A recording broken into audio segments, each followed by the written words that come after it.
It's actually a bit of an emotional thing after Jessie's death. It was very hard to just sit back and do nothing. You could see what the hospital needed. You could see that kids who were terminally ill needed a trip to go away, etc., or a wish, all these different things. And they don't just grow on trees, so someone has to do it.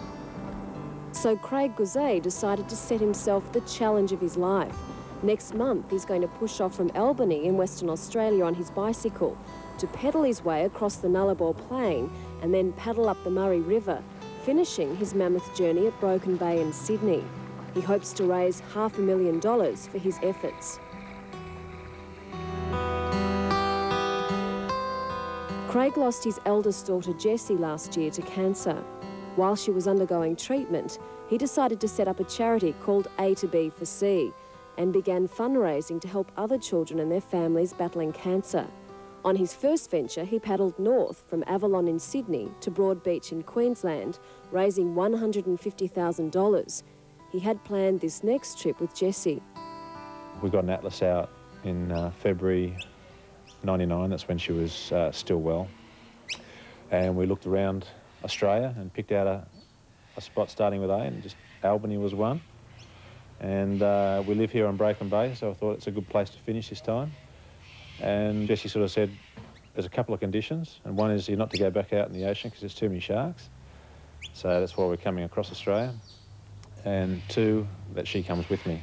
Unfortunately, she can't do that now, but we'll be carrying a memory along anyway.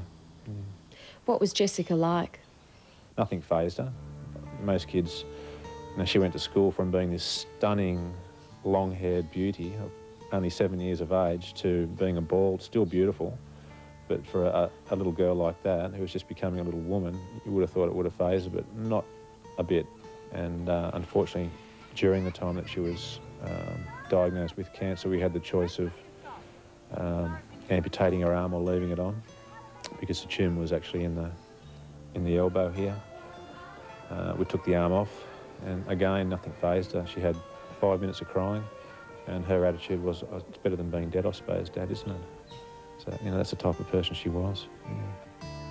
I suppose it's just a way of him managing with what's happened in the family with Jess and things, but and I think probably because he doesn't want to see other families have to go through it, so he's hoping it will help in some way to find a cure for cancer. Give me a kiss, Mum's taking you. Give me a kiss. Lisa Goozee says there's no doubt Craig will make the 42-day event. What sort of shape do you think he might be in when he gets back? Well, with the other one, he surprised me. He did pretty well in the other paddle that he did for the fundraising, but like you say, this one's a lot bigger. I don't know what to expect, really. Just so long as he comes home in one piece. Yeah, that's right. A perfectly healthy little girl, running around like everyone else's. At the age of 7, she had a little lump found on her elbow. We went to the doctor. Within a day, she's back having chemotherapy, just like that. How long have you been in here? A week. Kids are so resilient, though. You see them sick, vomiting, in pain 1 minute, and with half an hour, they jump back up and they're perfect. They're amazing, and it's because they're not worried about tomorrow. It's, hey, what's happening today? Let's get into it.